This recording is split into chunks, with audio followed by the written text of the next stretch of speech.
I think we finally arrived out at the scene between 2 and 3 o'clock that afternoon. The plane crashed shortly after 10 a.m. So we had an NRA out near that site, and they responded initially. We would have been the first because it's 20 minutes from the office as we drove that day. I expected to see fuselage, remnants of a plane, which I didn't see anything but pretty much smoke and some fires. I saw absolutely no signs that an airplane was present, no matter what direction I looked. You didn't know that a plane had crashed there. You had a crater, and the initial crater was probably 15 feet deep, but we didn't have big plane parts laying everywhere. It looked like the plane had hit, but there's not a lot of evidence of the airplane, and I've described it a lot of times as basically a knife through hot butter. What I saw when I got up there was kind of I've described it as a crater. There was a mound of dirt above it, and when you stood above the mound, you could actually see the wings, outline of the wings and the main fuselage, the center of the plane, how it went down into the ground. There was a misty smoke in the air from the jet fuel that had set the woods on fire. It was very barren. It had been a strip mine, so it was a very barren area with some trees behind, and that's what burned. As far as the odor, it wasn't as bad as you might think. There were obviously certain spots that you had hit. You had the smell of death. My immediate reaction was, there are no survivors here. This is not a rescue effort. This is a crime scene, a recovery effort. But it looked like an organized form of chaos, if that makes any sense, because you had so many people coming in, but all anybody wanted to do was to help.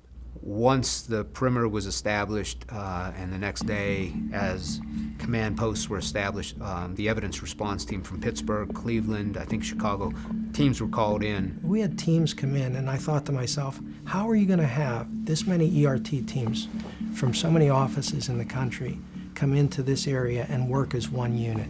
It's not a natural sort of thing, because you work with the same people day in and day out, and you know what to expect from them. But now you've got Knoxville, Cincinnati, Detroit, Louisville, Cleveland, working with Pittsburgh people, West Virginia people. Anyone east of Pittsburgh went to either the Pentagon or the World Trade Center. All the teams that we brought in were west of Pittsburgh and within driving distance, because all the flights had been grounded by that point.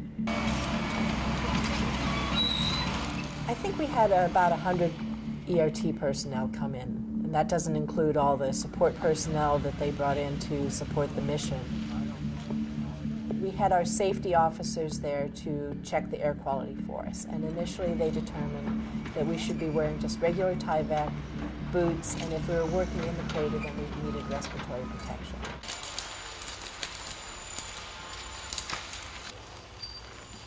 You really can't go much beyond a 12-hour shift. People are on their hands and knees crawling through this site looking for debris, personal effects, and human remains.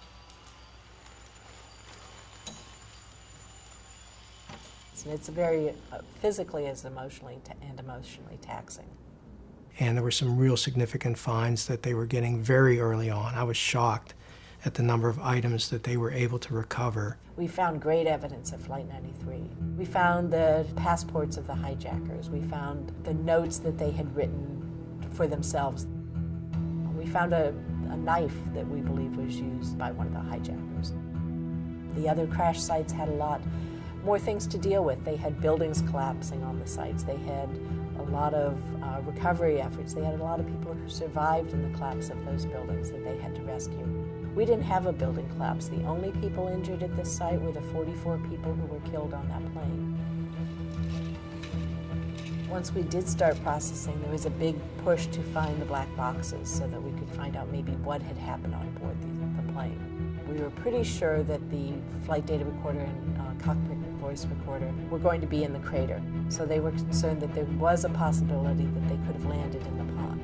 We brought in divers from the Navy because at the time only the Navy had the equipment to hear the cockpit voice recorders and flight data recorders ping when they were underwater. We actually found the first recorder in the crater 5 minutes before they arrived on the scene. I can't remember if it was that night or the next night we ended up finding the other recorder in the crater as well. I was there when we discovered the black box. There was a lot of pressure from all of the sites, not just New York and the Pentagon, to locate the data recorder and the black box. It was a big deal when we did find it, and I believe it was slightly over 25 feet into the crater. In the case of the flight data and voice recorders, they were taken out to Seattle because they were damaged to the point where they had to go back to the manufacturer, and agents were hand carrying those and flying them out across country. I'm the chain of custody for the cockpit voice recorder. So we had a gentleman from ERF who was an audio specialist, and myself. We accompanied the evidence out to the state of Washington, Honeywell. Honeywell worked through the first day, and then midday Sunday, they started up again, and they worked into the evening, and they got it.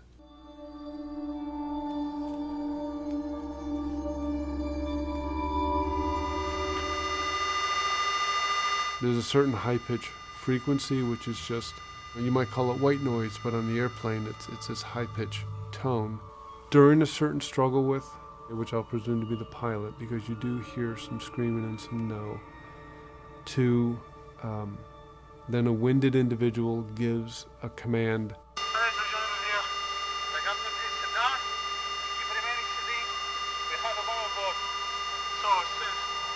Maybe 5 minutes later, that same sort of speech is given. That is the only English that I hear that I presume to be coming from the person who's now in control of the airplane. There's breaking glass.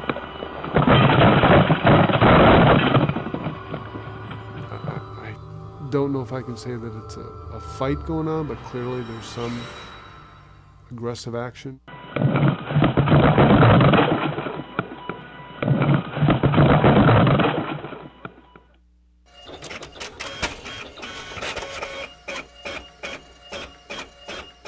Over the copier, color machine, color printer is coming out the flight data recorder output. The pilot explained what the various printouts were, and there were a number of pages that came off, and essentially it shows from on the ground takeoff to the crash.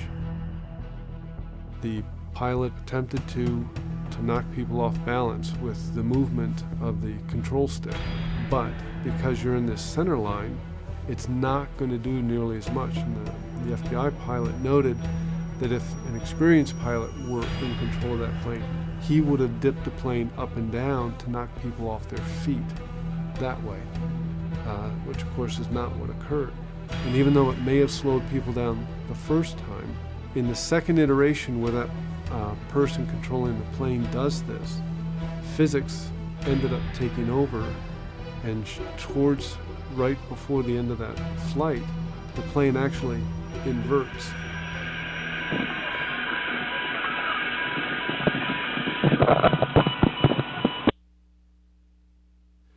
I want to say the final speed was near or just in excess of 600 miles an hour.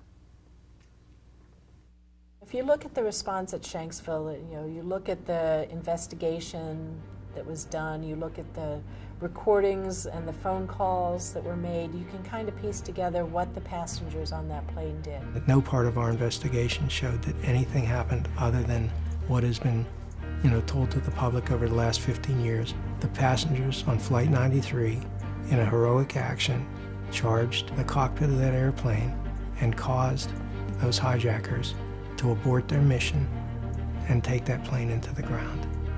I think they pretty much are heroes naturally, but true Americans. I mean, they did something that, no one hopes to be called to do. Pretty much you know your fate, and to be able to do that, the belief is that that plane was going to D.C., to Washington, D.C. Unfortunately, the only victims were them.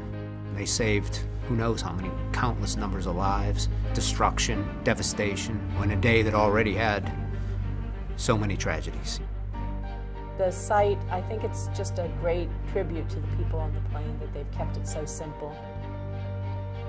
I try to get back. I try to get my family back up there to show them the history of what occurred. And to me, that is solemn ground. To me, it's a national cemetery. They were the first people to fight back against the forces of evil that took those planes down.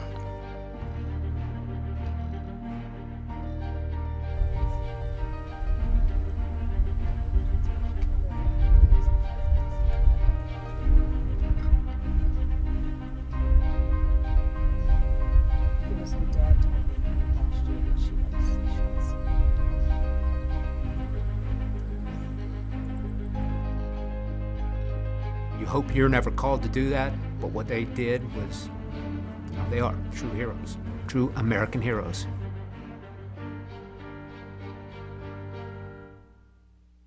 You know, we still live with the effects of 9/11 today. Nobody that was alive at that time is unaffected by it, whether you're in the Bureau or not. We live in a different world now. It changed the FBI, it changed the world as to the way we look at things and we do things. It's really hard to believe that there are so many people that have come into the FBI since September 11th and really didn't live through our experiences in the FBI in that role. For so many of us that work those sites, that's what we really remember probably most about our career. We did a very good job, and I think we hold our head high. But know that you can't let your guard down. You got to be ready for the next time. We all just need to be vigilant and, you know, be the next hero, hopefully, you know, if you see something.